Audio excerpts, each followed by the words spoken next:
Hello friends, welcome to southern food five channel. இவங்களே தான் இந்த சமையல் காரணம். எதுக்கு காரணம் தெரியுமா? இந்த கீரை, மணத்தக்காளி கீரைங்க. நம்ம வீட்டிலே மணத்தக்காளி வளர்ந்தது. சாரி, அன்னைக்கு தான் மணத்தக்காளி பொன்னாங்கண்ணி கீரை. இது கீரை பேரை மறந்துட்டு, ஏன்னா சிகப்பு பொன்னாங்கண்ணி தான் ரொம்ப பிடிக்கும்னு சொல்லி அதை வச்சோம். சிகப்பு பொன்னாங்கண்ணி வச்சாலும் பச்சை கலரில் லீவ்ஸ் எல்லாம் மாறிடுச்சு. அது நம்ம வீட்டில் மட்டும்தான் நடக்கும். துளசி கூட, கருந்துளசி வச்சா கூட வளர வளர க்ரீன் கலர் ஆகிடும். அது ஏன்னு தெரியல. இது பாருங்கள், சூடாக சாதம் இருக்குது. அப்புறம் இன்றைக்கி ஸ்பெஷல் ஒன்று பார்க்கலாங்க.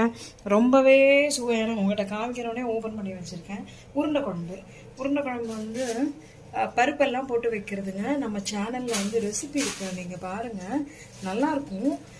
அதுக்கப்புறமா இன்றைக்கி இன்னொரு ஸ்பெஷல் வந்து என்ன தெரியுங்களா? வாழைப்பூ வடை, அதுக்கப்புறம் ரசம், அப்புறமா வந்து நமக்கு மோர்.